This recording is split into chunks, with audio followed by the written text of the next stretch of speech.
สการเด้อพ่อแม่ครูบาอาจารย์ทุกองค์ทุกลูกคนหน่อยขอโอกาสเนาะนำพระเถระเนาะมื้อนี้ขออนุญาตมันคำอยู่ในที่ภาษาเนาะก็เลยเจตนาปรากฏในที่ภาษาบ่ได้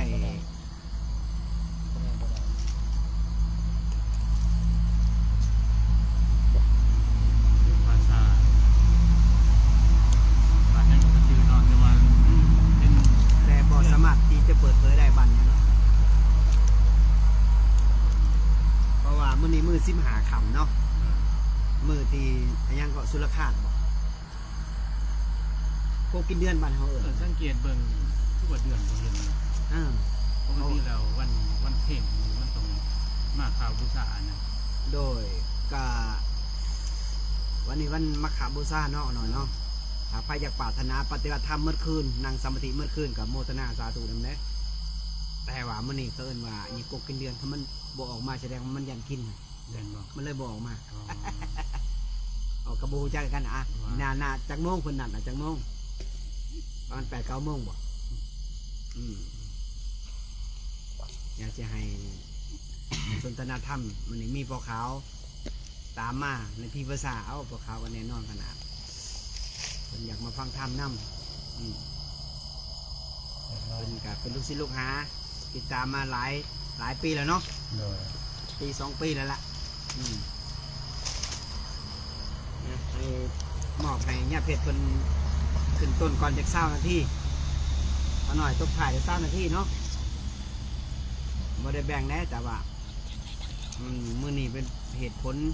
ที่เขามาพี่ภาษาเนี่ยมันต้องมีเหตุผลเลยเป็นยังที่เขาพี่ภาษาเพราะว่าเขาหน่อยเขามาแล้วที่ผ่านมาแล้วก็อยากเอาสามเณรเอาผู้อื่นมาพึ่งน้ำเพื่อที่เขาหน่อยตายไปจะมีคนเลี้ยนแบบเดินตามให้บ่ให้ว่าวแต่ปากนะให้ลงมือตัวจริงเลยอันนี้คือการปฏิบัติธรรมบูชาคือว่าศรัทธาพระพุทธเจ้านี่บ่แม่นศรัทธาแต่คำว่าวได้ศรัทธาต้องลงโดยการกระทำบ่แม่นอยู่ที่คำว่าวเนี่ยเหตุให้มันเป็นอนิจจังกันหน่อยคำว่าวมันออกจากจิตมันเป็นอนิจจังมันบ่เที่ยงเลยมันขึ้นลงแต่ว่าการปฏิบัติมันของเที่ยงอยู่แหละมันบอกเขาลงมือปฏิบัติแท้จริงนะอันนี้มือให้เขามาแล้วก็แชทบอกเด้อว่าเสียงมันชัดเจนบ่เนาะจะสนทนาธรรมกันมานี่มน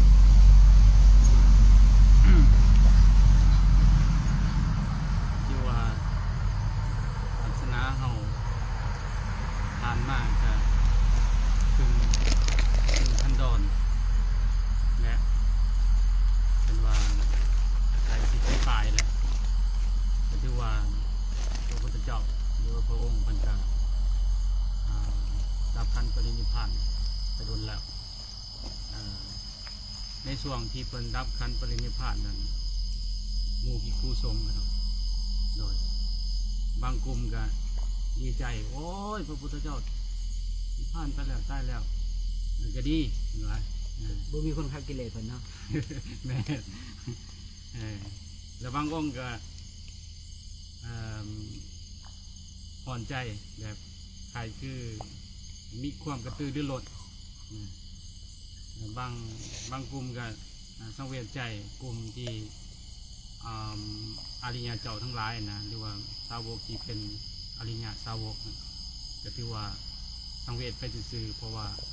เขาหูตามเหตุตามปัจจัยเพราะว่าเขาหูความเป็นธรรมศาสตร์เขาหูความจริงว่าง่ายครับแต่บางพวกที่ว่าพระพุทธเจ้าตายไปแล้วก็ดีอกดีใจเพราะว่ายังเพราะว่าพระพุทธเจ้าตอนมีชีวิตอยู่จากบัญญัติหันบัญญัตินี่เย็ดนั่นเย็ดนี่ติ้งโตจนบ่ได้นะขัดต่อกิเลสขัดต่อกิเลสเพิ่นนะขัดสิ่งที่พึงพอใจเนาะโดยบางกลุ่มก็คือออกปฏิบัติสิล่ะบางกลุ่มก็มีพระพุทธเจ้าบัญญัติไว้แล้วเด้พระพุทธเจ้าเข้าบัญญัติทุกสิ่งทุกอย่างไว้แล้วเมื่อเป็นตายไปเลยก็มันมีอย่างไรก็มีแต่ของปฏิบัติบูชานะคือปาสาอย่างสี่แหละ บางกลุ่มก็เป็นธรรมบางกลุ่มกันนี่เอาปฏิบัติบูชาไปนี่แหละสิ่งที่ใน3จำพวกนะเข้าที่ตกในจำพวกได้เพื่อดังนะเมื่อพระองค์กับการปรินิพพานไปเลยฉะนั้นอริยะหรือว่าคำว่าอริยะแปลว่าผู้ห่างไกลจากกิเลสอากาลิโกมันบ่จำกัดการแม่นบ่มันบ่จำกัดยุคบ่จำกัดสมัยผู้ใด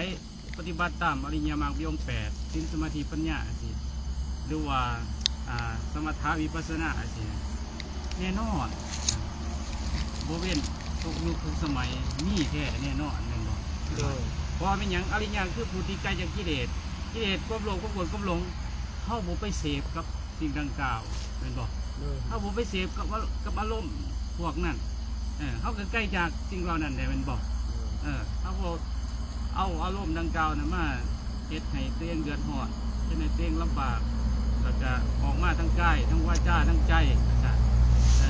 คิดยังออกมาก็เอาอารมณ์นั้นเป็นสิ่งที่ยึดติดแล้วก็ทำตามอารมณ์มันก็เกิดโกรธเกิดไฟคือสมัยสมือนี่เห็นบอกโลกมันเดือดร้อนย้อนอารมณ์เป็นบอกกันหน่อยนี่โตขนาดแข็งเลยนี่บ่ฮอนนาทีนี่เขาสมาธิได้เลยนี่แข็งเลยนี่นี่มันเจตมาก่อนยุเนี่ยกันหน่อยยุเนี่ยเดินเจตมาก่อนเอานิมนต์ก่อนสั่นมันก่อนหน่อยมันฟังมันอันนั้นน่ะแค่นาทีเดียวเลยโตแข็งแหละนิ่งๆมันดึงมาไว้ปึ๊บการเข่าสมาธิมันบ่ยากเลยถ้าเขามีความตั้งมั่นแล้วกันหน่อยเนาะอย่างว่าการที่มีความตั้งมั่นมันดีครูบาอาจารย์เป็นปฏิบัติได้นะนุนาโมทนาบุญน้ำเพลินเป็นตั้งมั่นเอาประมาประไม่เหมือนน้ำนี่น้ำคือมันใสนิ่งเลยนี่มันมีคนกวนมันนี่แหละมันใสนิ่งเหรอเขาสมาธิเห็นกระปูเห็นปลาเห็นทุกสิ่งทุกอย่างเห็นสารพัดอยู่ในผืนน้ำมันใสนิ่งเมื่อเขาเห็นอะไรเห็นยังไงบ้างเนี่ยสังเกตมันมันจะลอยลินมันก็เป็นยังสัตว์มันก็เป็นธรรมศาสตร์ของสัตว์มันก็เป็นธรรมศาสตร์ของกระปูมันก็เป็นธรรมศาสตร์ของป้ามันก็เป็นธรรมศาสตร์ของหินของดินของหนักกันสั่นนะบัดนี้อุปมาเขาเห็นกันเนี่ยอารมณ์ของเขาเห็นความคิดความเห็นสิ่งต่างๆที่มันอนุสัยเก่าในใจเขานะก็หน่อยด้วยมันพุ่งออกมาเกินว่าอนุสัยเวลาเขาพัฒนาสันดานเก่ามันจะพุ่งออกมาคนเคยมักเสพกามจะไปแล้ววันนี้ยืดไปแล้ววันนี้ติดถูกเสียงกินรถปวดตะผ่านพุ่งออกมาเลยเดินตามสิ่งเหล่านั้นนี่แหละเกินว่าเข้าบัวเดินตามมันคือแสดงว่าเข้าเป็นอริยญาได้เขาบอกไปเสพกับอารมณ์ดังกล่าวเห็นว่าพอนี่แหละคือว่าคนตัวร้ายว่าได้ว่าโอ้ยพระพุทธเจ้าปรินิพพานโดนนานไปแล้วบ่มีดอกบ่มีสำหรับคนที่บ่ปฏิบัตินี่คนปฏิบัติเพราะว่าใครก็แล้วแต่ถ้าปฏิบัติผู้นั้นเห็นเองผู้ใดปฏิบัติผู้นั้นหู้ผู้ใดปฏิบัติผู้นั้นเจอความสงบที่แท้จริงนั่นแหละจังว่ามันบ่จำกัดการมันบ่จำกัดยกสมัยเพราะว่าเป็นอย่างพอกิเลสนี่มันบ่ได้อันนี้เด้มันขึ้นทุกเวลาเด้นอนมันก็เกิดขึ้นได้ย่างมันก็เกิดขึ้นได้คลองน้ำมันก็เกิดขึ้นได้ไปใส่มาใส่มันก็เกิดขึ้นได้กิเลสมันก็บ่จำกัดการกันเลยทำเขากับบ่จำกัดการกันแม่นบอกฉะนั้นเฮ็ดจังไดเขาต้องฝึกนี่แหละเรียนว่าอานาปานสติฝึกลมหายใจมีทานตั้งมั่นใจมันนิ่งใจมันสงบมาสิเห็นมันเกิดในตอนอยู่ห้องน้ำมันก็หูว่ามันเกิดเรียนจะได้สังเกตมันเบิ่งมันซื่อหูมันซื่อหูแล้วนั่นมันก็เข้าหาเฮาบ่ได้อุปมาเหมือนตำรวจมันเห็นโจรตำรวจเห็นโจรมันก็บ่สามารถมันก็หนีเอาหูเขาเห็นมันนะเขาเผาเพื่อนเขาอยู่กับเพื่อนเขาเพื่อนคนที่รักมากนะมันมีเจ้าของเพื่อนอยู่มันก็หนีนะหนีคือกันกิเลสเขาเห็นเขาเห็นมันก็หนีเงินว่าขนาดนี่แหละเรียกว่าทุกสิ่งทุกอย่างอานาปานสติเรียกว่าบอกได้ช่วยได้จัดการได้เป็นว่าเป็นกรรมฐานเป็นมงกุฎเด้อานาปานสติกูว่ามุงกุฎ มงกุฎไปว่าหยอดมันบ่กันเนาะก็คือเกษียณพระพุทธองค์เกษียณพระพุทธเจ้า อานาปนาสตินี่ เออ ทุกสิ่งทุกอย่างจบอยู่นี่เจ้าสีเหตุยังก็แล้วแต่คันเจ้าเจริญอานาปนาสตินะบ่ว่าแต่มั่งมีสีสุขบ่ว่าแต่ปลดความทุกข์ปลดจากโลกนี้ไปเลย โดย จนดับศูนย์จนศูนย์น่ะ โดย คำว่าศูนย์น่ะเจ้าสิมิ่งเจ้าสีสงบปัญญอนอานาปนาสติเจ้าสีหลุดพ้นเจ้าสิออกจากความทุกข์เจ้าสีศูนย์กะย้อนอานาปนาสติ โดย ท่านจิตเจ้าสงบแล้วน้ำใสแล้วคือเงาบอกมันจะเห็นทุกสิ่งทุกอย่างหากผู้ใดบ่เจริญน่ะคนนั้นจะบ่เห็นคนนั้นสิบ่ฮู้คนบ่ฮู้นี่เฮ็ดหยังเลยอะบ่ก็เฮ็ดต่างๆหน้าเฮ็ดทุกสิ่งทุกอย่างเพื่อที่จะไปครอบนำศาสนาพุทธ แม่น ศาสนาพุทธก็ถูกปิด โดย และก็สิ่งอื่นมาตอบแทน โดย ด้วยการประเพณี แม่นนั่น ได้เฮ็ดคือคนบ่เห็นธรรมอ่ะ โดย เฮ็ดหยังไปเฮ็ดนั่นเฮ็ดนี่เฮ็ดนั่นเฮ็ดอันนี้ก็บ่ถึกอันนั่นก็บ่ถึกตกแต่งไปเลย ต่างๆนั่นน่ะแต่ที่จริงแล้วศาสนาพุทธมันบ่ได้อยู่ไกลเลย โดย มันอยู่ในธาตุสี่ขันธ์ห้าอยู่ในลมหายใจอยู่ในอานาปานสติ โดย ถ้าเจ้าเจริญถ้าเจ้าลงมือจริงทำจริงมันก็เห็นมันบอกกันหน่อย แม่น มันนี่ให้อันเห็นบอกว่าจะให้ญาเพชรบอกก่อนขนาดเดี๋ยวมันนี่จะบอกเรื่องผีกันหน่อยเพราะว่า15 คำเดี๋ยวมันนี่สิบอกเรื่องผีจะพาออกเด้อไผเข้ามากันได้ อันนี้มนต์หนึ่งพีเลยจ้ะ บอกมนต์ก่อนหน่อยมนต์ยากก่อนเพราะว่า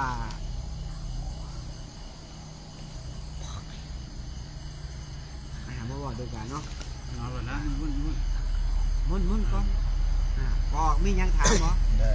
ถามก่อนจะได้ว่าเรื่อง อันนี้ ผีถามบ่ได้เด้อ ตั้งคำถามเป็นเพื่อให้เพราะว่าหลายคนเบิ้ง แม่น บอกว่ามีแต่พวกกันน้อยนะเพราะว่าในคนทั่วไปแบบคือการถวายทานหรือว่าไม่อย่างเป็นถวายเป็นพระเข้าทิศหรือว่านั่นจะยกว่าให้ญาติที่ล่วงลับไปแล้วจะได้สารอาหารที่เป็นลาบเป็นแกงที่ปานีตที่ตัวเองเฮ็ดนั้นโดยที่ว่าเฮ็ดให้พ่อให้แม่กินมีความเชื่อว่าเฮ็ดสิ่งนี้แหละผู้ตายนั้นจะมากินข้าวที่ตัวเองแต่งยังมีความเชื่อแบบนั้นหลายแต่ว่าถามเพื่อเป็นความรู้แต่มันก็เป็นยังหลายที่เข้าใจแบบนั้นยังหลาย มนต์ เลย ไปสอบเลย ก็นี่เพิ่นว่าสิ่งที่เขาเฮ็ดเพิ่นน่ะมันต้องมีเหตุและปัจจัยมีเหตุหยังเขาสร้างเหตุก่อนสร้างเหตุคืออันนั้นแหละน้อมเอาสิ่งดังกล่าวนั่นแหละเพิ่นว่าไปแปลเป็นอริยทรัพย์ก่อนเพิ่นว่าแปลเป็นของทิพย์ก่อนเป็นของทิพย์เมื่อแปลแล้วเขาสิแปลไปวันไหนล่ะเอิ้นวันเนื้อหน้าบุญที่ดีเขาต้องแปลมันถือไปแปลกับผู้ที่เนื้อหน้าบุญที่ดีเนื้อหน้าบุญที่ดีคือผู้ที่ปฏิบัติดีปฏิบัติสอบปฏิบัติตรงปฏิบัติสมควรเพิ่นว่าทรงสาวกของพระอริยเจ้าทรงสาวกของพระพุทธเจ้าผู้ที่ห่างไกลจากกิเลสอุปมาเหมือนเขาไปปลูกหญ้าปลูกพืชเขาใส่หญ้ามันหลายหญ้าเขาบ่ทำความสะอาดนะมันก็บ่เกิดมันก็หกมันก็เหือมันก็หญ้าผลของเขาปลูกมันก็บ่ดีแม่นบ่นี่แหละเกินว่าผู้เนื้อหน้าบุญที่ดีคือผู้ห่างไกลจากกิเลสบ่มีโลภะโทสะคันมีก็มีหน่อยจังเวลาเขาปลูกยังมันก็ได้ผลหลาย หลังจากนั้นก็แปรเป็นอริยทรัพย์เป็นว่าแปรเป็นของทิพย์พวกที่สามารถหับของทิพย์ของเขาได้สิเป็นเขาวนำมันยังกระสังเคลื่อนว่ามันสัมผัสด้วยใจด้วยโมเมนว่าเป็นเขาวนำโฆษณาอาหารโมเมนใดเขาสิได้กินนะเกินว่ามันอิ่มความรู้สึกขนาดมันอิ่มเองโมเมนว่ามันสิกินเป็นคำไหน ถวายให้แก่สงฆ์หมู่ใหญ่ ด้วยหรือว่าถวายให้ทรัพย์ผมหรือว่าถวายให้สงฆ์กับสงฆ์ที่ลูกสิงห์ก็แห่งดีแต่นะเป็นบุญใหญ่ มันก็มีระดับเลยกันถวายหั่นนะอันนี้ในตำราอันนะแต่ว่าคือว่าแหละมันเป็นของทิพย์ก่อนหลังจากนั้นเขาแปรไปแล้วเขาก็อุทิศให้วงซื้อให้บอกซื้อให้ฐานะที่ได้รับคือพวกเปรตอย่างเดียว เพราะว่าส่วนอื่นน่ะฐานะเชิญว่าฐานะอื่นก็คือบริหารเพราะว่าเขามีอาหารของเขาใช่ไหมสิ่งเดียวนี่แหละที่ได้รับบุญเท่าหันนะเทวดาเขามีของทิพย์เขามีอาหารของเขามนุษย์เขาก็มีอาหารของเขาสัตว์เดรัจฉานก็มีอาหารของเขาพุ่มก็มีอาหารของเขาคือพิธีสนะเขาหูซึกได้เขาสัมผัสได้เขาเนาะ เป็นดีเนาะ ด้วย เป็นพุ่ม โมเมนต์ว่าอุทิศป้าแล้วเขาสิได้กินป้าโมเมนต์ใด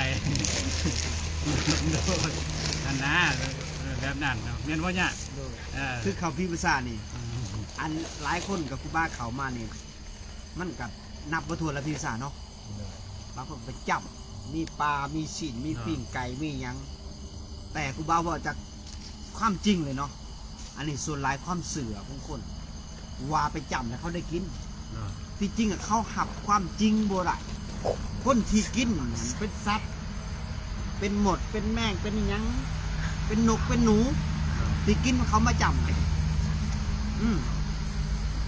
กินบ่ได้ย้อนหยังผีมันบ่มีปากมันบ่มีแขวคือคนเป็นบอกคนเนี่ยกินอาหารแบบนี้ได้เขาหน่อยแต่ผีเนี่ยแต่ผีมันกินส่วนบุญนะผียังกินได้คือผีเปรตคือเขาหนังในผีประสาทนี่ถ้าเขาเป็นผีเปรตนั่งสมาธิแผ่เมตตาถ้าเขาโมทนานะเขาก็ได้บุญอันนี้แล้วก็เขาแผ่เมตตาไปในฐานะที่หับผีเปรตคือยาเผ็ดก่อนแต่ส่วนอื่นหับบ่ได้เป็นหมูเป็นม้าเป็นเป็ดเป็นไก่มันก็หับบ่ได้มันเป็นกินอาหารของมันเด็กกินเดินกินดินอันนี้บอกความจริงแต่คนเฮาไปเสือสิ่งที่ว่าเฮาถือมาแต่พ่อแต่แม่แต่ปู่แต่ย่าแต่ย่าเนาะและเสือมาเลยนะคุณพระพุทธเจ้าบัญญัติไว้เด้ยะทาวาริวหาปุราปริปรนติเด้อุทิศให้แก่ผู้ที่ล่วงลับไปแล้วแก่ผู้ที่เป็นที่เป็ดปุถุชนได้ครับจากสมัยก่อนแม่นพระอรหันต์องค์หนึ่งที่ย่างทุดงจาริกทุดงไปและคนนั้นก็จื้อบ่ได้ในได้ยินกับพ่อแม่ครูบาอาจารย์บอก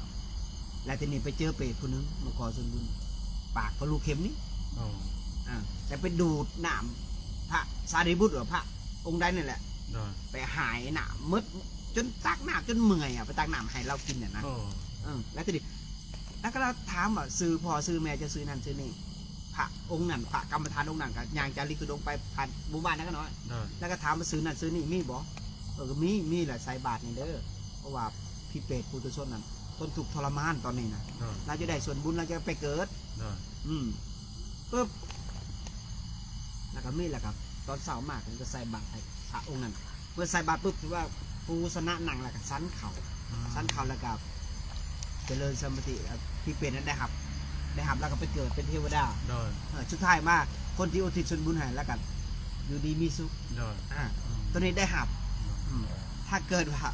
ศาสตร์นี่นะญาติโยมไปได้เบิ่งนะอย่าอยู่ว่าลายอย่าอยู่ว่าผู้อื่นเขาอย่าเบียดเบียนไหนอันนี้ผลมัน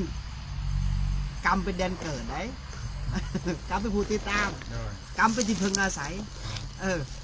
เจ้าชีไปใส่กระย่อนกรรมถ้าชีกันหาแตกไปกรรมตัวนี้จะนำเจ้าพาไปแม่นบอกเขาหน่อยเพราะฉะนั้นเขามีโอกาสไหนเห็นบอกทุกมือในโลกมันห่อนมีแต่ว่าตั้มซื้อเลยพี่เป็ด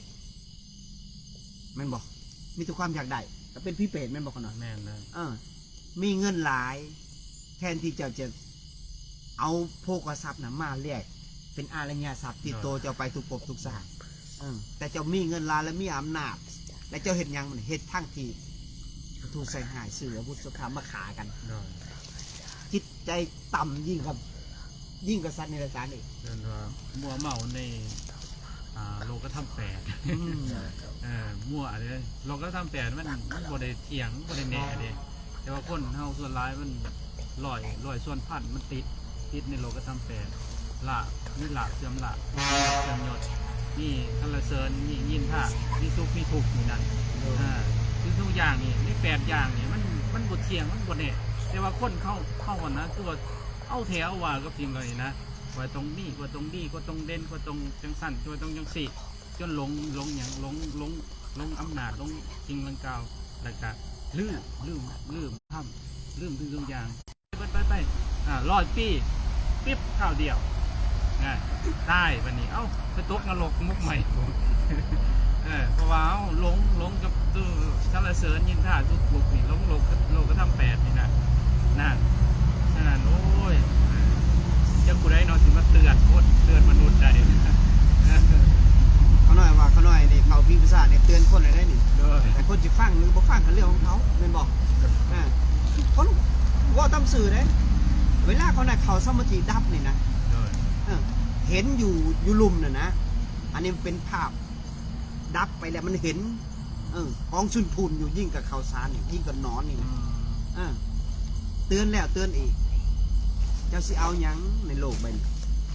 ขนาดนี้นะเขาหน่อยร่างกายสิ้นเจ้ายังเอาไปบ่ได้ แม่นนะ แขวเจ้ายังเอาไปบ่ได้เจ้าสิเอาเส้นผมเส้นหนึ่งเจ้าจะเอาไปบ่ได้ไปซานยังแขนเครื่องนอกกายเป็นบอกเขาหน่อย เด้อ จิตล้วนๆเกิดที่จิตดับที่จิตสำเร็จที่จิต จิตทุกข์กับไปนรกจิตสุขจิตสบายจิตว่างเปล่ามันก็สู่สุคตินี่บอกเขาหน่อย เด้อ อันนี้โบยึดโบติดหยังเลย คนเฮาเกิดมานี่ต้องดีต้องดังต้องเด่นต้องนี่นั่นนี่อันนี้เขาหน่อยบอกตามสื่อนะอีกบัวเฮิงเฮาก็ต้องไป อยู่ในเมืองมนุษย์เนี่ยสูงสุดก็ตีให้เจ้าเลย80 ปีบางครั้งเขาเสพเครื่องเป็นเคมีไรบริโภคเครื่องเคมีไรอันก็หอด โดย ไม่เสมออากาศเลยเป็นติดเขามา แม่น หา นะ ยใจกับบสะด ตัว วก สงครามมันก็หายใจบ่สะดวกมีหยังฝากไว้ให้เซฟไว้เลยตอนนี้ เซฟหยังเซฟเขาวเซฟน้ำเซฟเครื่องบริโภคบ่แม่นหยังดอกเดี๋ยวเฮาสิลำบากเพราะว่ามันแคบขึ้นผู้มือรีบบำเพ็ญเพียรภาวนารีบเบิ่งลมหายใจรีบรักษาศีลรีบสะสมอริยทรัพย์คุณงามความดีไว้เดี๋ยวเข้าไป500 ชาติกันหน่อย500 ชาติปุ๊บไปต่ออีก500 ชาติไปต่ออีก500 ชาติแล้วเจ้ามีเวลาเขาให้บัตรเจ้านี่นะบัตรท่องเที่ยวมานี่นะก็หน่อย100 ปีนี้เจ้าไปเต็มที่เด้อให้เจ้าไปแลกเอาอริยทรัพย์เจ้ามาไปเปลี่ยนอริยทรัพย์เจ้ามาก็หน่อยจากโภคทรัพย์เจ้าหาเงินมันอาจจะเปลี่ยนเป็นอริยทรัพย์ด้วยรักษาศีลบำเพ็ญเพียรภาวนาด้วยให้ทานรักษาศีลเจริญอานาปานสติเจริญสมาธิพระพุทธเจ้าเห็นแล้วทางหลุดพ้นออกจากความทุกข์ให้เจ้าเดินตามพระพุทธเจ้าแต่เจ้าบ่เดินตามเจ้าบ่เดินตามกินเลยมั่งมีสีสุขความสุขสัวข้าวไอ้ยังติดเหล้าติดเบียร์ติดผู้หญิงติดกามคุณแค่โบฮอด50 ปี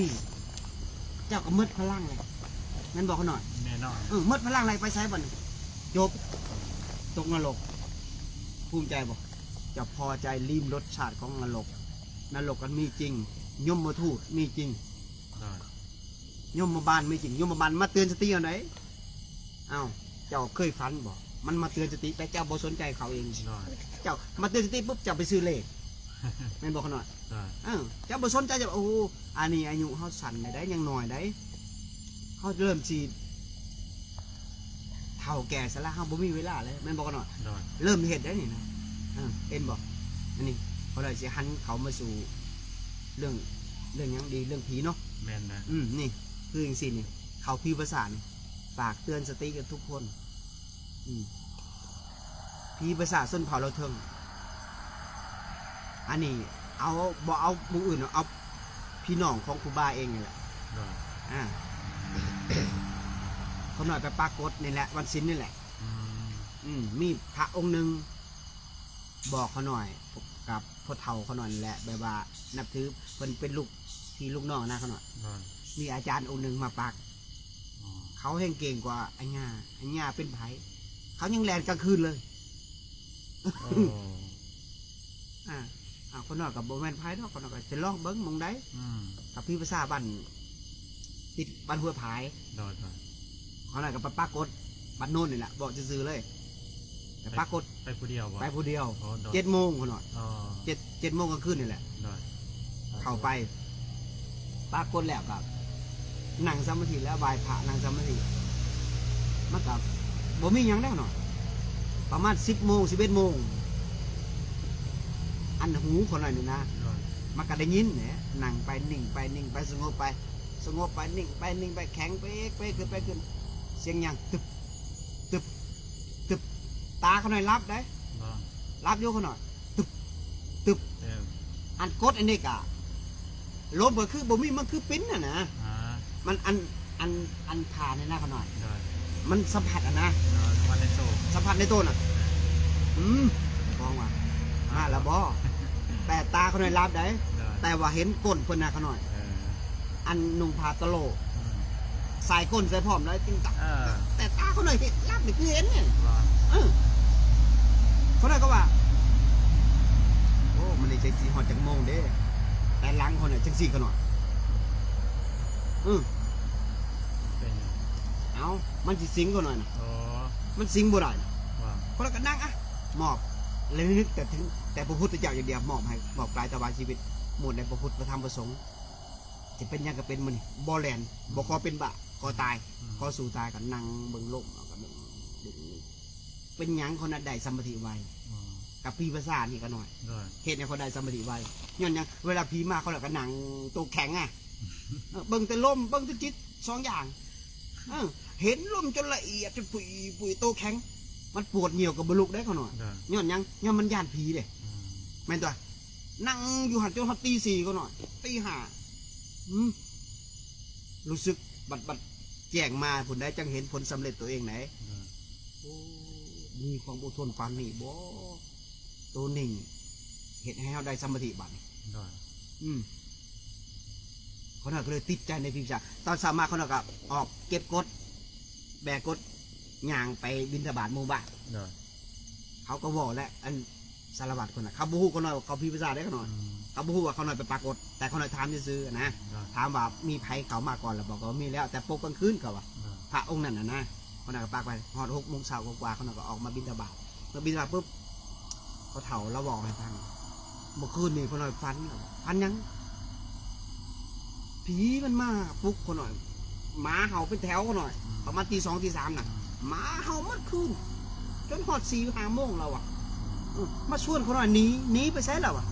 บ้านคอยอยู่นี่บนนี้แล้วจักไพ่มาในพี่ภาษาใส่ผ้าคลุมดำๆเลยจ้ะบุกเคยเห็นมานะอยู่มันหลายปีแหละแต่4 นาทีนั่นแหละมาชวนอันเขาเอิ้นว่าแต่งตั้งคนนั้นก็เท่านั้นเป็นสารวัตรกูมือเดี๋ยวไปเสียแล้วเขาหน่อยก็ไปแผ่เมตตาคนในพี่ภาษาแหละก็เท่าโยศก็เท่านั้นเป็นชนเผ่าเราเท่าเดียวหน่อยชนเผ่าเราเท่านี้ถ้าเกิดเขาพึกสติดีๆเนี่ยเขาได้สมาธิย้อนยังย้อนเขาโบแลนย้อนเขาตั้งนิ่งเพราะว่าที่ภาษาชนเผ่าเราเท่านี้เขาบกข่อยลงวัดบางวัดนะนี่คือเขตสารวัตรบางชนเผ่าในสูบยานี่อันต่างคือกันซาเนี่ยเขาบูจักสัมผัสครับเขาหน่อยไปนี่ผู้เนี่ยเขาโยนผิดเขาแหลมเขาพี่ภาษาเนี่ยเขาบริเหตุได้แบบนี้แบบเขามุ่งเลยมุ่งใหญ่ๆเลยเป็นกระตูบเลยแล้วก็มีที่นอนมีหมอมียังมีถ้วยมีอันไผ่หมักฟังเพลงเขาก็เอาตู้ไปใส่เอาซีดีให้ไผ่หมักกินต้นน้ำห้อนก็เอาหมอให้มีรถจักรเป็นยังก็ให้มีรถจักรรถถิกก็มีให้หมดเขตนั้นโอ้ยคักเขาหน่อยไปอันปืนแก๊สเขายังให้เขาหน่อยมักยิงมักล่าซับเขาก็ให้ปืนแก๊สแต่เขาความเสือของเขาเขาคิดว่าผู้นี่เขาจะได้ใส่คอยกับเขาหน่อยกับปนังบางครั้งนะกันหน่อยนะสังกะสีนะนั่งอยู่เฉยๆปุ๊บตกสังกะสีบ่โดยบังแล้วก็นั่งแบบแต่เวลาเขาแผ่เมตตาเนี่ยเป็นยังมันคือบ่หักอันน่ะมันบ่หักแล้วทีนี้มันก็กวนเขาอยู่หันได้เมื่อคืนได้เวลาเขาไอมันก็เงียบปุ๊บแล้วทีนี้อันนี้สำหรับนักภาวนาเขาหน่อยที่จะเขาพี่ภาษาให้มีประสบการณ์ไว้เนาะอันนี้เขาเคยพบประสบการณ์กับตัวเองแต่เล่าให้กันฟังและพี่ภาษาส้นเขาเราเท่านี้ไปเลยไปช่วงนี้แหละอย่างช่วงกลางค่ำปุ๊บเนี่ยอย่าให้เขาหู้ว่าเขานอนพี่ภาษาย้อนยังเพราะว่า เขาหน่อยต่อสู้ก่อนสิเขาพี่ภาษาชนเผ่าแล้วก็อย่างประมาณหน่อยแล้วก็หน่อยเขาสิมาจับเขาหน่อยไหมมาจับแล้วเขาเลยถามว่าคนมันกินเขาแต่พี่ไม่กินยังกินส่วนบุญเจ้ามีส่วนบุญนั่นบ่มีบ่มีอะไรเจ้าสิหามยังแต่จะได้บุญเจ้าโมทนาน้ำก็เทศธรรมะให้เขาฟังเขาจะโยมได้ขนาดขนาดเขาจะจับแต่ขนาดเขาพี่ภาษาชนเผ่าเราตรงนี้แต่ละมงเนี่ยชนเผ่าก็ต่างชนเผ่าบรูชนเผ่าชนร้ายชนเผ่าละเทิงเขาจะมาเขาพอมันระทึกใจชนเผ่าอันนั้นพี่ภาษาเวียดพี่ภาษาอันพญาสู้มันสะอาดปูกะโลพี่ภาษาจีนปูกะโลคือไปนอนถึงซบแล้วกันหน่อยนอนซบหน่อยชนร้ายระวังงูคนระวังงูนี่ไปจะออกมางูดำๆงูจงอางกันหน่อยพวกนี้จะหมักเขาซับกลายเป็นงูแต่ระทึกใจที่สุดเนี่ยคือสารวัตรนี่รู้อันต้นกกไห้เขาหน่อยหน้าไม่ออกคำเป็นปลากดกกไห้ทีนี้เราไล่ทั้งแล้วล่ะแต่มันก็สิงเขาหน่อยแต่11 โมงจนตี 4กันหน่อยแต่มันสิงโมได้แล้วมันไปสิงเด็กหน่อยไปออกปากนั่นไม่ออกเขามันเพิ่นมาแต่ไซเขาหน่อยตั้งแต่อยู่นี่เป็น1,000 ปีนี่ยังบ่เคยเห็นนะแต่ไปสิงตอนสาวมาเขามาใส่บาตรเขาหน่อยเด้แล้วเขาหน่อยบอกให้นางลงอะไรเทศธรรมะให้ฟังมันที่ไทยคือจัดเป็นเขตอสุรกายเนาะโดยแล้วก็มันบอกคนน่าจะไปเกิดไปเกิดกันนางลงก่อนอาจจะฟังธรรมะพระพุทธเจ้าให้จบก่อนคอยเป็นตัวแทนสินะแต่เพิ่นบ่เคยเห็นพระพอเพิ่นบ่เคยใส่เฮ็ดบุญด้วยขนาดมีแต่ไปเสือไอ้เครื่องงมง่ายต่างๆนานาแต่บ่เสือพระพุทธเจ้าก็ย้อนยังย้อนเฮาว่าเวลาฝนตกเนี่ยเนาะขนาดน้ำมันเฮ็ดจะได้มันจะเต็มกูต้องตรงนะมันบอกเนี่ยแต่ห้ามบ่ตรงน้ำเด้มันจะเต็มกูบ่เฮาปิดไว้มันก็บ่เต็มบ่ขนาดคือบาทคือกันแต่เฮาบ่บินทบาทน้ำเขามันสิได้สันบ่น่ะบ่ได้สันแน่นอนจิตคนคือกันตาเจ้าเปิดจิตเปิดใจเอาธรรมะขององค์สัมมาสัมพุทธเจ้าเนี่ยนะเข้ารักษาจิตรักษาใจนะจิตใจเจ้าก็ลมเย็นเป็นสุขบ่พุ่งซ่านจิตใจเจ้าก็บ่หายบ่โกรธบ่เขียนบ่ขาดบ่พยาบาทบ่เบียดเบียนมีแต่เมตตามีแต่จุนเจือมีแต่เอื้อเพื่อมีแต่ให้อภัยจิตใจเจ้าก็อ่อนโยนเจ้าก็เข้าสู่ธรรมได้ปิติเกิดเจ้าก็เห็นแล้วศาสนาพุทธถ้าเจ้าแข็งกระด้างนะเจ้าสิบ่เห็นเจ้าสิเกิดมาศูนย์เปล่าเกิดศาสนาศูนย์เปล่าย้อนยังย้อนจิตใจเจ้าบ่เปิดก็หน่อยแม่นบอกเพราะฉะนั้นอย่าเสียเวลาเลยอย่าเล่นกับกิเลสเลยมันบ่มีมือสิ้นสุดดอกเจ้าอย่าไปแก่ทั้งโลกเจ้าอย่าตามโลกเจ้าอย่าแก่โลกเจ้าลดซะลดอัตราตัวตนลดตนลงมาเอาศีลเอาธรรมเอาธรรมะขององค์สัมมาสัมพุทธเจ้าเข้าสู่จิตสู่ใจอ่อนน้อมถ่อมตนเหมือนกับลมพัดนี่นะต้นไม้ได้อ่อนมันก็บ่ฮักมันไหวเด้มันบ่ขน้อยถ้ามันแข็งกระด้างมันก็ฮักบ่แตกต่างกับหญ้านี่เฮาเหยียบไปปุ๊บแต่มันก็บ่ฮักย้อนยังมันอ่อนมาขน้อยแล้วก็ถ้าปุ๊บเฮาบ่เหยียบมันก็เขียวขึ้นมาไหมมันบ่ขน้อยแต่มันก็ขอบใจเฮ็ดให้มันแข็งแกร่งคนเฮากันถ้าถือคนเหยียบซ้ำเติมนะเจ้าอย่าไปด่าเขาอย่าไปหายเขาอย่าไปโกรธเขาอย่าไปอาฆาตอย่าไปพยาบาทให้เจ้าขอบใจเขาเด้อที่เมตตาเฮาที่ว่าเฮ็ดให้เฮาเข้มแข็งเฮ็ดให้เฮามีพลังได้ต่อสู้ในโลกใบนี้เฮ็ดให้เฮาเนี่ยเตรียมกระทบเนาะโดยให้นะปัญญาเฮาเกิดปัญญาเกิดแก่เจ้าของเองแก่ความรู้สึกเจ้าของเองโดยตัวนี้แหละว่าหาระทึกใจเนาะภาษาแม่นพี่ประชานี่ก็เคยเข้ามาหลายครั้งแล้วเข้ามากับแผ่เมตตาพี่ประชาเขตจากใจคือเนื้อนี่บางครั้งนะเขาหน่อยนะเขามาความฝันได้เขาหน่อยของพระอาจารย์บ่แซ่บนี่เขาบอกอนุโมทนาบุญนำถ้าเกิดเขาโมทนาบุญนำเขาก็ได้บุญเขาหน่อยย้อนยังย้อนว่าตอนมีชีวิตอยู่เขาบ่เคยแม้กระทั่งเห็นพระมาแทนที่เขาที่ใส่บาตรเขาบอกตื่นอีกแล้วน่ะโอ้ยอะไรยังการงานมีบ่เฮ็ดหมดสมัยก่อนนะมิแต่ไปค้าขอทานเป็นพระคอยกับหน้าคือพระพุทธเจ้าบอกแล้วหน้าคอยกับมีคอยกับบำเพ็ญเพียรภาวนาบำเพ็ญตบะ ให้ได้ริมรถมันบอกเขาหน่อย โดย ให้ได้ผู้อื่นได้แผ่เมตตาให้ผู้อื่นเขาเนี่ยคือหน้าของเพิ่นคือบาปคือผ้าจีวรนี่ก็เป็นเครื่องปกเอาไว้ยวะเนาะเนาะ โดย ตัวนี้แหละ เพราะว่าภาษาแบบประสบการณ์ ที่ขน่อยไว้วางใจเจ้าของแบบสละตายนะแต่ว่าคนในความรู้สึกนะจบผ่านภาษาด้วยกันนะ โดย ว่าตัวเองจิตใจมันคงอยู่บ่ในบ่อนพระพุทธศาสนาใช่นะเชื่อคำพระพุทธเจ้าอยู่บ่อนนะต้องไปประสูติภาษาเพราะว่าในเขตที่ภาษาที่ขน้อยไปนะคนแต่แถวเมืองพุทธพรนะภาษาเป็นเหมือนคนเขาบอกมาเขาเนาะบังเอิญแบบนิดหน่อยมันก็วัยรุ่นนี่ละมันไปมันเป็นโหลกันยังเด้มันก็ไปขาเจ้าของตายในภาษานะวันนี้ขน้อยอันอยากไปสร้างวัดใส่หัน ในส่วนหนึ่งไปกับทิศนะทิศซุกนะก็ไป2 องค์นี่ละก็แยกกันอยู่ก็เป็นวันศีลอย่างสิละวันศีลเดือนแจ้งก็ยึดน้องชายมันนะคุณเราบวชน้องหลวงปัจจุบันนี่นะเราบวชให้เรามาอุปถากให้เราเห็นทางเดินจงกรมให้ในภาษาก็หลังจากก็ถ้าเรามาไหว้พระจุนมุ่นแล้วก็เทศให้เราฟังเทศไปเทศมามันดึงขาเรา มูเก่าเราแหละมันมอตาย โดย ดึงขาเป็นนี่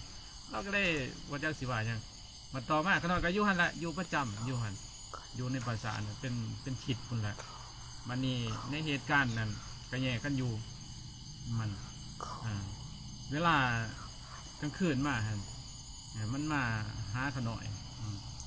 หลังจากยางยุบกลมแหละไปเอากดแล้วก็ระทึกมันก็เอาอันยังแหละเอาโตมันนี่แหละหรือว่าเอาหางเอายังเหมือนความรู้สึกกันนะที่ว่าก็บทท่านรับนะแต่ว่านั่งสมาธิแม้ว่านอนสมาธินะแต่ว่าบทท่านได้รับนะแต่ว่าบูได้มื่นตาเพราะมันมืดนะมันก็มันก็เอาโตมันออมกดแล้วมันก็ลูกแถวขาของดมแถวขาลูกขึ้นมาลูกหดข้อมันสิกัด มันสิกัดคอเลยกันกะมีแต่ว่าสุดแล้วแต่เว้นแต่กรรมกันมีกรรมต่อกันกันหายมันกัดหลังจากนั้นก็สิขอตายต่อพระพุทธพระธรรมพระสงฆ์นี่แหละพระพุทธพระธรรมพระสงฆ์เป็นสลาที่เพิ่งนี่แหละเชื่อกรรมเด้เชื่อการกระทำเชื่อคำสั่งสอนของพระเจ้าว่าคนเฮามันสิเป็นเหตุเป็นยังไงมันก็เป็นเกี่ยวกับกรรมมันนี่มันก็ดมข้าวหนึ่งมันก็หนีมันก็บกัดนั่นก็ได้ว่าโอ้บ่ธรรมดาเด้อเขาสลาดใต้นี่ได้นี่แสดงว่ามันมาทดสอบเขาเลยก็ได้ว่าเสือหลังจากตอนนั้นมาก็เสือเลยปฏิบัติเลยเชื่อจริงอาจารย์นะ เคยเจออันที่ล่องเครื่องอยู่บ่ เครื่องพวกนี้สารวันดอกวันดำนั่นอยู่บ่ แม่ บ่ เขาหน่อยเคยเดี๋ยวมาหาครับ เป็นยังไง อันนี้มันเป็นภาษาแรกเขาหน่อยก็ถือภาษา2เขาถือภาษา3เขาหน่อยก็ถือภาษา4เขาหน่อยก็ถือภาษา5เขายังถือเลย มันเป็นยังไง แบบคนเฮานี่นะแบบว่าบ่พอใจนี่นะคือเฮาบ่เหตุตามมันนอกลูกนอกทางจากทางของคำสอนของพ่อแล้วคนเราบ่เหตุตามแล้วมันเขาน่าถือล้ออันนี้บ่เปิดเผยมันผู้ใดแต่ว่าผู้อยู่แก่ใจพ่อแต่ว่าเขาบ่เขียดบ่ขัดแต่มือแรกเขาน่าเจอแล้วเจอพี่เป็ดมาจับแขนเขาน้อยอันนี้กระทาฟังมาเด้อกระทาป้องกันผีดึงแขนไปใจส่วนเขาไปใส่เขานั่งสมาธิอยู่อย่างนี้นะจะไปใส่คนนั้นบอกไปนะไปดึงแขนเนี่ยแขนก็บอกไปจำสิได้สัมผัสได้เลยได้แล้วทีนี้ปุ๊บคนนั้นก็นั่งปุ๊บเจ้าหู้บอกคอยเป็นไผ่คอยลูกศิษย์พระพุทธเจ้าได้ แล้วก็ดึงแขนคนออกไปดึงแขนปุ๊บเราก็ดึงลมเข้าไปพุทโธพุทโธพุทโธอันผีตัวมันดึงเขาหน่อยน่ะกระเด็นเลยเขาหน่อยนี่ตัวผีมาอำนี่ใส่พุทโธเนี่ยกระเด็นเลยเขาหน่อยตัวนี้เนี่ยเอาไปใส่ได้เลยกันนั่งบึงลมนี่ใส่อนาปนาสติกันผีอำบ่ผีมาจับบ่มาลากเนี่ยใส่พุทโธและมือที่สองมาเขานอนปีนผู้เขาหน่อยแต่ว่าเขาหน่อยถือ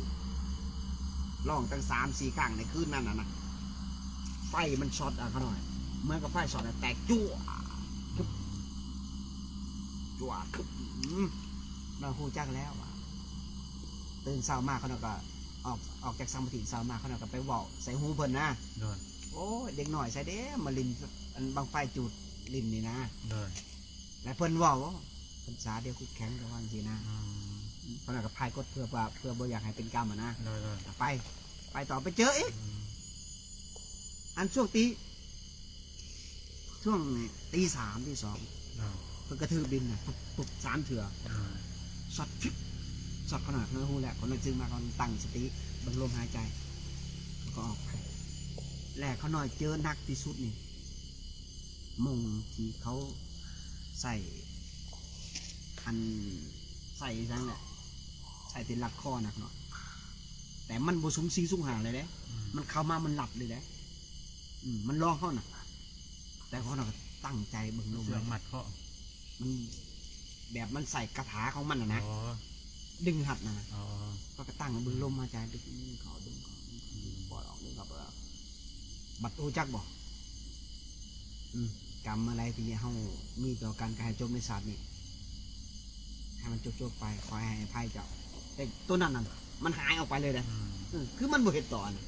คือนี่แหละคำว่าพระพุทธเจ้าบัญญัติว่าเมตตาเด้อเมตตานี่เมตตาในสุดๆนี่ตัวนั้นมันจางไปแต่เขาน้อยเจอบางครั้งนี่ไฟช็อตปุ๊บนี่อดิวนี่มันลิมิตเห็นก่อนเลยเมื่อคืนนี้มีคนมาหาอาจารย์บอกมันว่า2 คนพี่ปอบกับพี่เปรตมันเขาหัวมือกันเขาหน่อย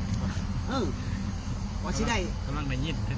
พี่ปอบพี่เปรตมันคือจังซี่นี่เขาหน่อยนี่เฮือนผีนี่เขาเห็นในผีนี่ผีบ่ได้อยู่ด้วยเขาหน่อยพี่ปอบอยู่นะอยู่พี่ภาษาบางเขาหน่อยนี่นะ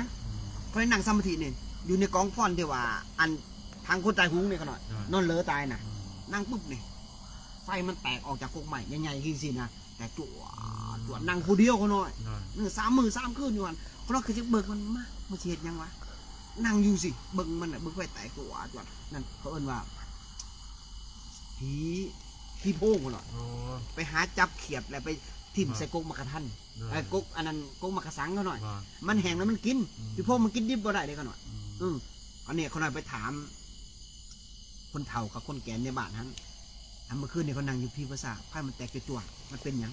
มันออกจากพี่ภาษา3 คืนเลยเขาหน่อยอธิษฐาน3 คืนเลยบางครั้งก็7 คืนอยู่บ้านเกิดเขาหน่อยไก่โยมแม่เขาหน่อยนอนเลยเขาหน่อยไปนั่งอยู่หันนะมักนอนไก่โยมแม่นี่ในพี่ภาษาเนี่ยอุ่นเลยเขาหน่อยอุ่นยังแต่ต้องห้ามบ่ได้เลยเขาหน่อยก็นั่งหันไฟแตกจั่วจะ3 มื้อว่าประเทศนะครับบ่ได้เห็นเลยแต่เขาหน่อยถึกล่องนี่หลายครั้งแต่เขาหน่อยยอมตายเลยเป็นยังเขาหน่อยปลอดภัยยอมตายแล้วเขาหน่อยให้อภัยเขาบ่อาฆาตบ่พยาบาทผู้แล้วว่าพระพุทธเจ้าบัญญัติแหละจะเจ้าอาฆาตจะพยาบาทเจ้าเบียดเบียนเจ้าตกนรกเขาหู้แล้วเขาบ่เห็นมิแต่ให้อภัยเขากับโอ้จิตเขาเหมือนกับมันลอยกันหน่อยมันเบาหว่องเลยนะท่านเจ้าอาฆาตนะเจ้าสังเกตโลกเขาหน่อยหน้าตาเจ้านี่นะเครียดดำขลือเลยนี่เห็นบอกเวลาเขาให้เจ้าสังเกตมึงเลยนี่หน้าตานี่มันดำเลยเขาหน่อยเห็นบอกจากหน้าตาใสๆกลายเป็นหน้าดำย้อนเจ้าเครียดอาฆาตพยาบาทแน่นะตกนรกตัวนั้นเนี่ยนี่ยันโยมตัวนี้เด้อนี่พิสูจน์ได้เห็นได้ตัวเองเลยเวลาเจ้าหาจะไปส่องมือกระจกเจ้าจะหูเนาะอันนี้เจอแต่ว่าหลายครั้งก็น่าเป็นยังร้อนประดับนั่นยังเมตตาอันนี้ไม่ได้ย่องได้ย้อนเมตตาเห็นบอกเขาหน่อยขึ้นส้นเขาเล่าเทิงไปทุกซอกทุกมุมมงได้เค็ดมงได้เดียวว่าหลายสิ่งหลายอย่างเนี่ยเขาหน่อยย่อมตายไปจะเห็นยังไงเห็นย่อมตายย่อมตายแหละสุดท้ายมา บ่ตายเนาะ มันบ่ตายย้อนหยังย้อนว่าเขาหน่อยยอมคำว่ายอมทุกสิ่งทุกอย่างนี่ชนะทุกสิ่งทุกอย่างชนะหยังชนะใจตัวเองเขาหน่อยบ่ชนะผู้อื่นดอกชนะใจตัวเองนี่ยอมแล้วยอมตายมอบให้พระพุทธพระธรรมพระสงฆ์นี่ชนะใจตัวเองโอ้ยประเสริฐมันสูงขึ้นก็หน่อยสูงขึ้นแน่นอนตัวนี้ใครอยากนักปฏิบัติใครอยากมาปฏิบัติรวดคุณน่ะต้องยอมเสียทุกสิ่งทุกอย่างเพื่อปฏิบัติได้เสียราคะโทสะเสียโมหะเสียความโลภความหลงเสียความโกรธเสียความอาฆาตพยาบาทเสียทุกสิ่งทุกอย่างบ่ได้มันได้หน่อยคันเจ้าเสียแหละเจ้าสิบ่เหลือหยังบ่เหลือตัวตนบ่เหลืออัตตาบ่เหลือหยังเจ้าสิเข้าฮอด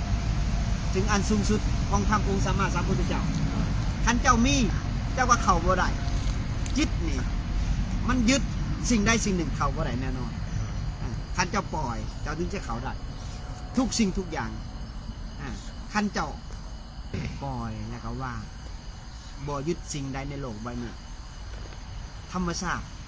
บ่มีหยังขอบนำถ้ามีหยังขอบแสดงว่ายังออกจากธรรมชาติบ่ได้ก็ยังอยู่ในหน่วยโลกอยู่ก็ยังไปแก่ทางโลกอยู่เห็นบ่ยิ่งแก่ยิ่งเพ่ยิ่งแก่ยิ่งพังยิ่งแก่ยิ่งล้มเหลวในโลกใบนี้บ่มีหยังประเสริฐเท่ากับอานาปานสติขององค์สัมมาสัมพุทธเจ้าเพราะฉะนั้นตื่นซะนี่ที่ภาษาห้องหับทุกศาสนาเกิดมาแล้วต้องตายถ้าบ่อยากตายเด็กเฮ็ดจังไดให้จิตหลุดพ้นออกจากความตายความเกิดความทุกข์ความเศร้าหมองความอาฆาตพยาบาทรักษาศีลประเพ็ญภาวนาเจริญเมตตาด้วยอานาปานสติเป็นบอกหน่อยตัวนี้ก็อันเดออกมาแล้วจากโมงเพิ่นสิกินน่ะ บ่แน่ใจนะ พอออกจากโมง ว่าบ่แน่ใจนะ ออก เพ มา ราะ แล้ ว่าว มื้อนี้แม่นโลกดวงจันทร์ดวงอาทิตย์มาประสานกัน ประสานกัน เขาว่าเขาเอิ้นบ้านเฮาเอิ้นกบกินเดือนเนาะ บ่ สุริยคาตมื้อนี้เด้อสามเณรน้อยเจริญสมาธิปฏิบัติธรรมบูชาเด้อมื้อนี้เด้อพอขาวคือกันเนาะสุดท้ายบอกเขาหน่อยนะวต่อบ่วต่อแล้วก็ปิดเนาะ จังว่าออกให้มันออกจากโลกเนาะยาวเว้าเนี่ยมันสิออกจากโลกได้เพราะวันเขากลับมาสู่โลกนี่นะที่ย่าเราเว้านะมันมีอวิชชามีอนุสัยเก่าความสินเคยเก่าเนาะมันพังไว้ในเกินว่าย่างใจถ้ามันทำลายย่างใจมันทำลายขั้นเบาภาษาปริญญาอย่างก็จะว่าสังโยชน์ชิปมันมีอยู่ในใจเขานะมาทำลายตัวนี้ท่านทำลายมันเขาพานมันแล้วโดยการพลังอำนาจของกำลังสติกำลังปัญญาวิปัสสนาสังเกตมันเกินเมมโมรีหลั่งออกเนาะเขาบอกเก็บเขามานะเขาบอกเอาไฟอื่นเขามามันเกิดเมมโมรีมันเบิดเองเลยหลั่งออกต้องจัดด้วยวิปัสสนา มันสิล่างจังได๋ยิ่งฮู้ก็ยิ่งมีตัวตน โดย ยิ่งเฮียนก็ยิ่งมีอัตตา ยิ่งเฮียนก็ยิ่งมีตัวตนมาฮู้หมดเลยทุกสิ่งทุกอย่างสุดท้ายมาผู้ฮู้แหละฮู้ยังฮู้หลาย แล้วก็ลงตัวเอง มานะ ท่านผู้เป็นสัญญานะจำมานะแต่ว่านิยาว่าผู้แท้ๆนั้นผู้ยั้งนะ บ่มีหยัง บ่มียั้งนะแม้แต่ทำลายผู้คุณนะตัวอย่างว่าเขาอยู่กับลมเขาผูกกับลมเขายังว่างลมไหนเขาสุดท้ายนะเวลาเอา ถ้าเฮาบ่ว่าถ้าเฮาบ่ว่างลมเขาเพิ่นจะเป็นพรม โดย อย่างยังมันเกิดปิติเด้มันอยู่ในลมเลยว่างทุกสิ่งทุกอย่าง ทุกอย่างนั่นแหละจังว่าทำลายทุกอย่างทำลายการตัวตนมานะทัศนคติวิธีคิดศาสตร์ต่างๆโอ้อนุสัยเก่ามันละเอียดเลยยิ่งภาวนาไปนี่นะเข้าปัญญาเขาละเอียดสติเขาละเอียดคิดเอ็ดให้ละเอียดเข้าไปมันยิ่งละเอียดตัวนั้นนะ โตอันนั้นตัวกิเลสมันละเอียดเกินว่ากิเลสชั้นสูงบ่มันละเอียดนะแต่ว่าโอ้กันบ่เอาจริงเอาจังนี่บ่รอดเด้กันบ่คุ้มเอาแต่เอาว่านี่นะ เจ้าเฮียนจบพันตรีมันจบพันโท โดย กิเลสตัวนี้เจ้าจบพันโทมันจบพันเอก โดย มันบ่ได้ต่ำกว่าเจ้านะมันเหนื้อจากเห็นบอกพระพุทธเจ้าสอนว่า โดย เป็นหยังเอาชนะมันบินบ่ต้องเอาชนะมันหลายเอาแบบเส้นเดียวพอแค่หูท่านมันพูดแต่เส้นเดียวบ่ต้องเอาชนะมันหลาย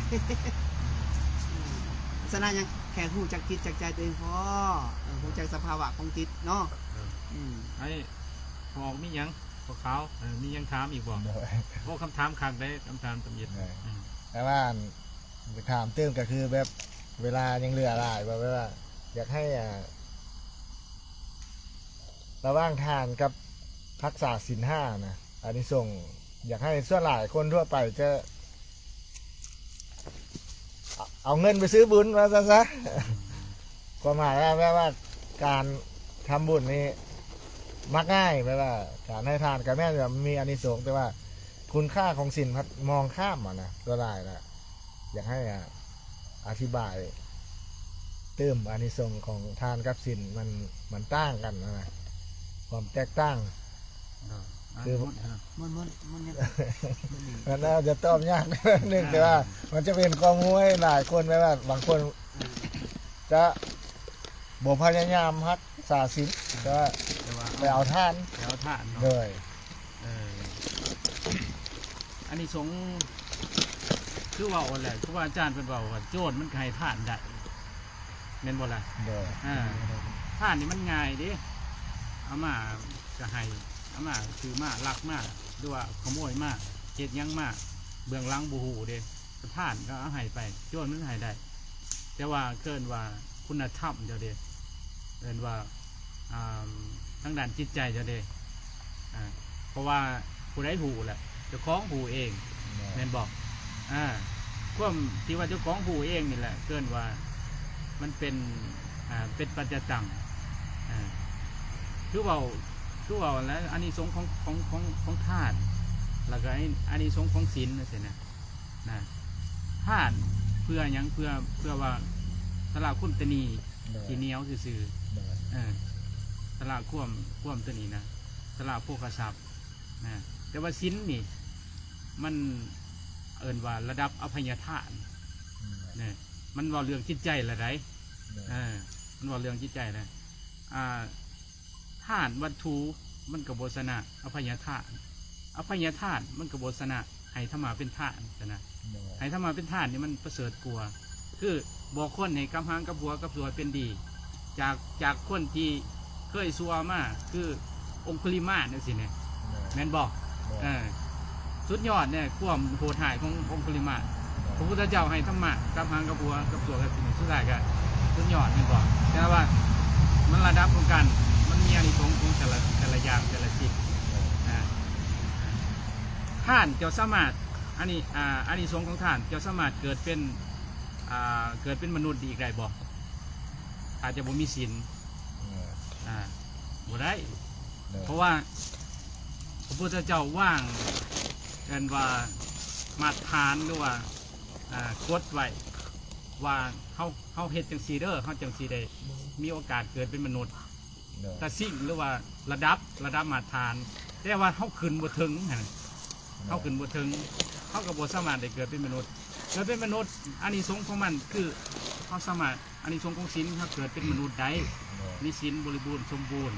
แต่ว่าทานบ่สามารถเกิดเป็นมนุษย์ได้เพียงแต่ว่าเขาสละความเป็นที่เหนียวซื้อเขาให้ท่านเนี่ย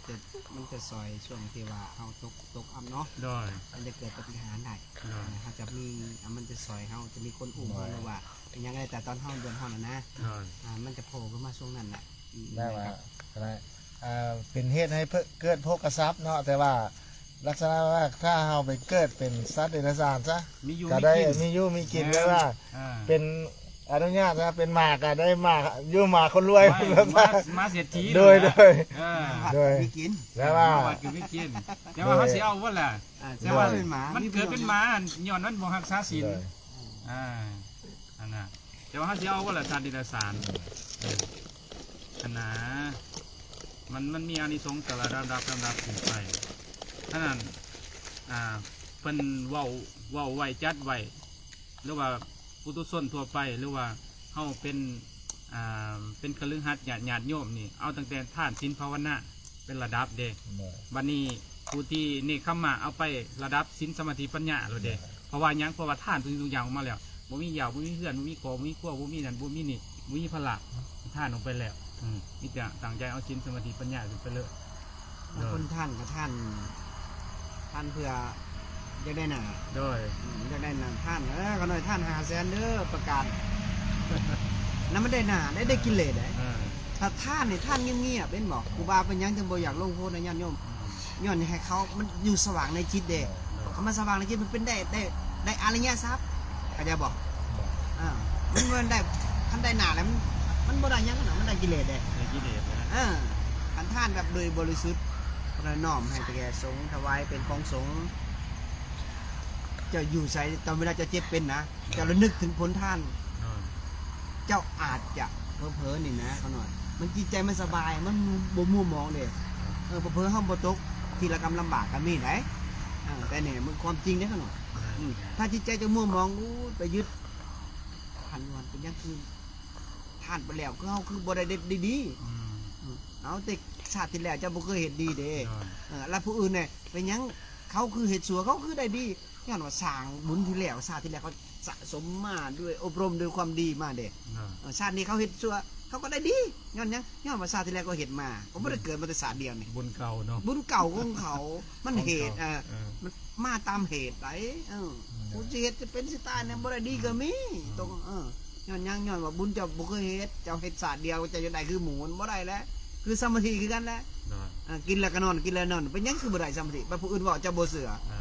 ว่าอนาปนาสติเข้าถึงความหลุดพ้นเจ้าบ่เสือยังเจ้าบ่เฮ็ดเจ้าก็บ่เชื่อมันบ่กันหน่อยผู้ที่เฮ็ดเขาเห็นแล้วเด้เขาว่าให้เจ้าฟังเตือนสติเจ้าก็ว่าขี้โม ขี้โมอวดดีกว่า อวดอีกเจ้ากินแล้วนอนโทรศัพท์ก็ใส่ปัจจัยก็หับนี่เจ้าสิเห็นยังเห็นแต่กิเลสคอยบ่ได้ใส่โทรศัพท์มา4 ปีเกินว่ามันก็เพิ่นไปกับ เงินก็บ่ได้จำมาเห็นแล้วก็จังมาจับ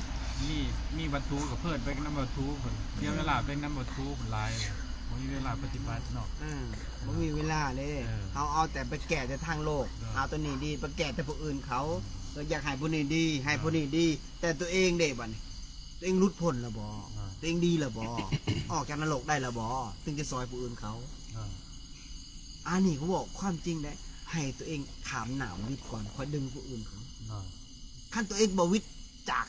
คุ้มนรกเลยจะพาวอัตหิอัตโนนาโถตนเป็นพึ่งแห่งตนไพ่ที่ซอยเจ้าได้เน้นบอกหน่อยให้ซอยตัวเองก่อนให้ตัวเองรุดก่อนรุดแล้วคอยบอกผู้อื่นเขาอันนี้นะฝากเตือนนะอย่าลงตัวเองได้ทำประโยคต้นแล้วก็ทำประโยคขั้นแม่นบวชมาแล้วตัวเองมีศีลบ่แม่นได้คือศีลนั่นคนที่มีศีลบริสุทธิ์อริยร้อนนั่นอย่างยังคือการบ่เบียดเบียนทุกสิ่งทุกอย่างแม้กระทั่งความคิดดีก็ทำดีนี่คนมีศีลถ้ายังคิดแบบตัวเองดีเด่นแหละตัวอื่นบ่ดีมันนั่นเจ้ายังบ่มีศีลเลยยังเบียดเบียนอยู่เนาะแม่ยังเบียดเบียนเลยควายยังมีศีลกว่าเฮายังมันบ่เคยเบียดเบียนใครว่าความจริงได้บอกควายมันมีศีลได้มันกินแต่หญ้านะเฮาบ่ได้ไปขามันได้มันเฮาได้ไปขามันบ่ได้ขาเฮามันบอกนี่ได้บอกความจริงได้จะเปรียบบ่เปรียบโดยอย่างอื่นนะกับคนมีศีลแท้จริงนี่นะเปรียบแบบจะสื่อให้เตือนสติแบบง่ายๆเลยเนาะกันหน่อยเนาะเพราะฉะนั้นเนี่ยเนาะได้เวลาหลายแล้วบ่ลูกมีคำถามบ่ขอให้พระอาจารย์ให้แง่คิดในการใช้ชีวิตของคนที่จบไรในการใช้ชีวิตในคณะปัจจุบันโดยนู่นใช้ชีวิตเกินว่าขั้นเน่าดำรงเสียบในทั้งโลกเนาะมันต้องเก่งทั้งโลกเลยเก่งทั้งถ้ำน้ำมันต้องไปนำกันคือขยันซื่อสัตย์ประหยัดกตัญญูตัวนี้แหละขั้นเน่าสิอยู่ทั้งโลกเลยข ยันนี่สำคัญเฮาเฮ็ดตื่นเด้อทุกเช้าทำหน้าที่ของเฮาให้มันดีที่สุดนะเฮาเป็นพนักงานตำรวจก็ทำหน้าที่ของตำรวจให้มันดีที่สุดเป็นทหารเป็นผู้ตุชนก็ทำหน้าที่ของเฮาให้มันดีที่สุดคำว่าทำหน้าที่มันต้องบ่นอกรู้นอกท่าอย่างกินเกินกำลังก็บ่ได้คันกินกำเลินเกินกำลังเลยโมเมนยังดอกมันสิได้ออกจากเวียโมเมนยังดอกเพราะว่าคนเฮาเฮ็ดเวียร่วมกันมันก็ต้องหลายคนมันก็ต้องมีนกมีหูหนูมีปีกแม่นบ่มันก็จะรับซับไซผู้นั้นดีผู้นี้บ่ดีเอามันออกจังซี่นะนี่แหละเกินว่าซื่อสัตย์นะสำคัญที่สุดเฮาขยันแต่เฮ็ดเวียกนะมันก็ต้องมีความซื่อสัตย์นะซื่อสัตย์ต่อหน้าที่ซื่อสัตย์ต่อองค์กรซื่อสัตย์กับเรื่องกับงานกับของเฮานั่นแหละเฮาเฮ็ดเพื่อบ่เอาเฮ็ดจังได๋จะว่าเพื่อบ่เอาเฮาขยันนี่ขยันเฮ็ดคันเฮาความโลภน้ำหนาก็บ่ได้อีกนะฮะเอาความโลภน้ำหนาบ่แม่นหยังดอกมันสิทุกข์ใจเมื่อมันบ่ได้ดังใจนะคือตัวอย่างว่าคาดหวังว่าเงินเดือนต้องได้เดือนนี้ต้องออกประมาณเอาตัวอย่าง2 ล้านซะแต่บางครั้งมันบ่ออกหรือว่ามันออกต่ำหรือว่าเขาเฮ็ดจังมันบ่ได้ตัวอย่างมันบ่มีหยังแท้แน่นอนในโลกนี่มันบ่เป็นดังใจเฮาก็ทุกข์แม่นบ่เพราะว่าเฮายังเอาความโลภน้ำหนาเฮาเฮ็ดไปเฮ็ดเพื่อเสียสละเฮ็ดน่ะก็เมื่อเฮาเฮ็ดไปเพื่อเสียสละซั่นเฮาได้เฮาก็พอใจได้แบบใดเฮาก็พอใจเฮาก็โอ้มีความสุขนะหลังจากนั้นมาเฮาก็เอาช่วยครอบครัวช่วยเลี้ยงตนเองเลี้ยงครอบครัวเลี้ยงบ้านแป้งแบ่งปันให้พรรคพวกให้สมณะให้จังซั่นจังซี่นะนี่แหละเกินว่าการใช้ชีวิตของเฮามันสิมีความสุขความสุขได้อยู่แบบจังซี่เกินว่าเฮามีทั้งโลกนำแล้วก็มีทั้งธรรมนำนะอะไรก็เฮาคือสิแลคือญาติโยมสิครับมาเขาหาครูบาอาจารย์พบบัณฑิตพบนักปราชญ์นะเฮาสิฉลาดเด้เพราะว่าปัญญามันสิเกิดจากการฟังเขาสิรู้จักทิศทางเงื่อนทางตัวนี้ผิดตัวนี้ถูกตัวนี้เป็นโทษตัวนี้เป็นประโยชน์ตัวนี้สิ่งนี้ถูกสิ่งนี้ผิดเขาก็สามารถแยกโอ้ก็ไปเดินตามทางครูบาอาจารย์ตามทางของพุทธเจ้าตามทางนี่แหละมันสิ่งที่ประเสริฐเฮาถึงว่าเฮาบ่ได้รุดพ้นถึงว่าเฮาพอเรามีอินทรีย์เฮาบ่ได้ซ้ำนี่เฮาก็คอยสะสมไปแต่ละน้อยสุดท้ายอินทรีย์มันเต็มเป็นว่าศรัทธาศีลสติวิริยะสมาธิปัญญาของเฮามันสิเต็มเองอินทรีย์นะเมื่อมันอินทรีย์เต็มเนี่ยโอ้ยมันสิอยู่จากเองมันสิอยู่จากเองปัญญาดีสติดีสมาธิดีทุกอย่างดีมันสิอยู่จากแยะอะไรก็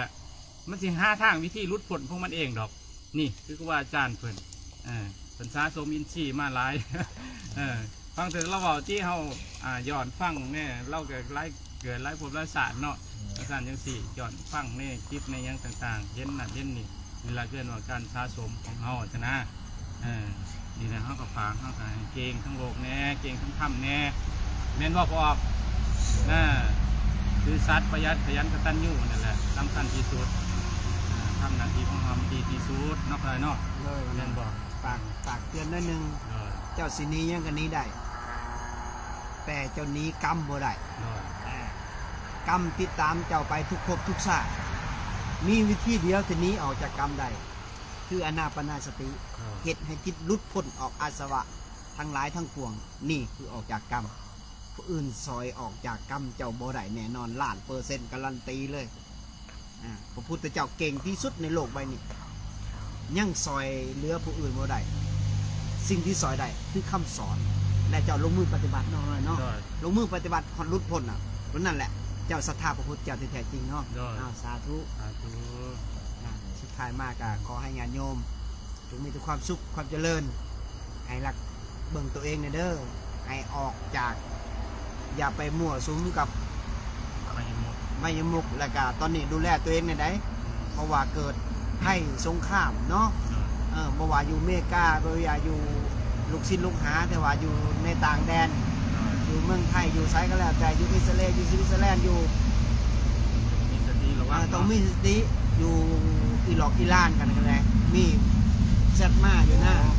นี่ญาติธรรมที่ทาง ญาติธรรมอยู่ตรงนั้นนะขอให้หลอดปลอดภัยให้และนึกถึงพระพุทธเจ้าเด้อให้มีศีลมีธรรมเบิกลมหายใจอธิษฐานมอบหมักกายถวายชีวิตให้พระพุทธพระธรรมพระสงฆ์ดึงลมหายใจจนหลับเด้อญาติโยมเด้อขอให้ทุกคนจงปลอดภัยจากอันตรายทั้งปวงเนาะขอให้เห็นแจ้งในธรรมตามความเป็นจริงด้วยเถิด สาธุ